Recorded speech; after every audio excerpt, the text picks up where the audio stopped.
preparation for this next game, Colorado coming up. Have you looked at them that much yet? Or are you guys still just working on the young guys?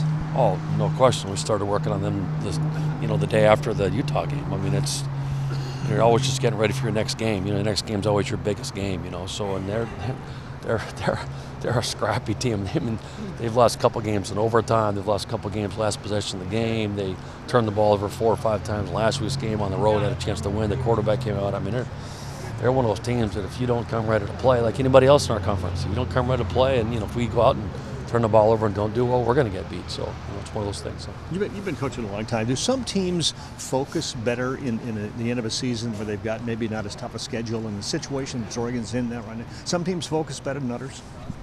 Yeah, I think it's all mindset from all year round. I mean, you don't worry about what can happen 2 weeks, 4 weeks on the road. You got to play this week, or we're not playing this week, but this next game. And I think that's where your focus has to be all the time. And if you get guys worried about things that don't matter, that's how they're going to lose their focus. That's how you see teams go up and down and play good one week and don't play good the next week. So that leadership on your team, is that the leadership, or how much the coaches play a role in that? Coaching's way overrated. Way overrated.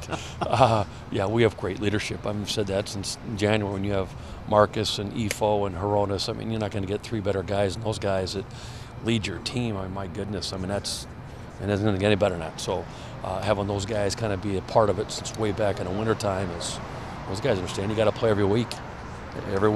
So, Sorry, we came in a little late, but have you talked to Farrell this week, and what do you think about his decision to go back home rather than come to Eugene? Well, I've talked to him every day since the game, since the injury, and his spirits are really good. He's obviously disappointed he's not able to play, and Farrell's a very emotional person anyway. But that's you get your season cut short, and he's played really well this year. Played some really well in the running game, and to not be able to play anymore, it's disappointed. But I was going back home where his mom could take care. His mom's a nurse, and he's at one of the hospitals back there in Cleveland. It's supposedly one of the best hospitals in the country for what he needs done to him. So I think being around the guys helps him, but at the same time, being with his mom and his grandma can take care of him, and nothing like mom's cooking. We all know that. I think he's doing better than I would. I know that he's been doing great. So. Can you just go over kind of what the state of the position is now? How do you feel about Evan, Johnny, Koa, those guys moving forward? Great. I mean, those guys have all played before. I mean, Evan's played quite a bit this year. Our second tight end, our 2 tight end packages, and has played really well in the last 6-7 weeks. He's done a good job, and Johnny's played some, and Koa's played some. So it's not like we're gonna go from player A to player B that's never played before. Now can they play at the level that Farrell's played this year? That's the challenge, because Farrell's played really well. I mean, he's just made some mistakes, missed some blocks there. Don't get me wrong, but I mean, Farrell's played really well at the line of scrimmage, in the perimeter, in the passing game. He's done a really good job for us. So, like they say, next man up. You feel so bad for Farrell. Your heart just bleeds for him. But at the same time, we got a game to play. We got a team we're responsible for. We got to get those guys ready to play. So I don't have any doubt at all those guys can do well. So Johnny and Evan and Cole, those guys do well. What are you going to miss most about Farrell this upcoming weeks? Doesn't give me a headache every week. I just his personality, just who he is. He's run, every guy, anybody you'd miss that you're with every day, that when they're not there anymore, you miss them for their personalities, what they bring. The thing with Farrell is, he's going to come ready to play on Saturday and play hard, and he's going to try to do the right things all the time, and we're going to miss that. But, that's the sad part about, as I was telling somebody earlier, that's the worst part about being involved in the game of coaching. Some guys get hurt like that and they can't play anymore because they've invested so much of themselves into it. When people realize how much they put into it, that from January to now, blood, sweat, and tears they put into that thing. So to invest that much and obviously never removed, that's tough on those guys. How fortunate have you guys felt that you've had a bye week this late into the season? I'm sorry? How fortunate have you guys felt, especially considering that you have a bye week this late into the season? I mean, bye weeks are good. We have the early season, bye weeks are just good anyway. Just give guys a rest from the pounding they take every single Saturday. We've played 2 really physical football teams in a row. There's a lot of guys beat up, and so to get a bye week to not have to play on Saturday, to give them 14 days to start banging around again is always a benefit. But it's a benefit if it's early in the season.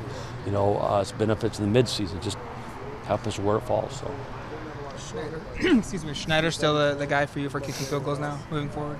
Oh yeah, he did a great job. I mean, he's done such a good job this year for a guy that hasn't done very much growing up. That and he keeps better and better. And good thing about Aiden, he just goes out there and think about it, go out there and kicks it like he does in practice. He does a really good job in practice, you know. So he's done a great job. He had three good ones, and all pressure kicks on the road, and it wasn't like it was, 38-3 when he went out there. I mean, they were 7-point, 10-point, 3-point games, and did a really good job.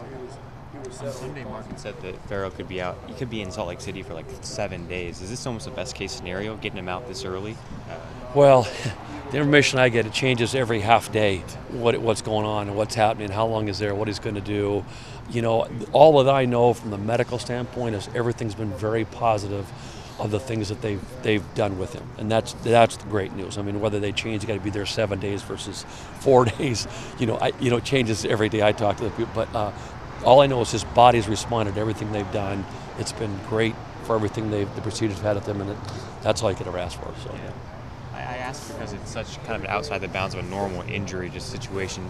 Is this a knee injury? Like, what? It sounds like it's such a compound, like a big thing. Can you describe in general terms, like, is this a pretty bad knee injury? Is it like ligament damage? I don't know. I'm not in. I haven't seen. It's more than an ankle sprain, but I mean, it's a knee injury. So, I don't know enough about it. I'm not involved in the medical part of things to know enough about it, to be honest with you. I really don't. Which I did, but they'd probably use all these medical terms. I have no idea what they're talking about anyway. So. I want to ask you real quickly, with Johnny Lloyd and the punt return, did anyone give him a little bit of a Oh, no, not at all. No, we let that ride. No, that's like missing a layup when you're wide open. Yeah. And there's not a guy within 40 yards of you. No, I felt bad because he's such an awesome young man. Yeah. For him, I wanted him to score. Just when he scored that touchdown early in the year, I was so happy for him. And that guy, he's such a great part of our team. Like when the guys his position do well, they catch a pass on third down, they score a touchdown. He's the first guy to congratulate him. I mean, he's one of the best guys on our team. About having a good teammate, I felt bad for him, but I've been riding him.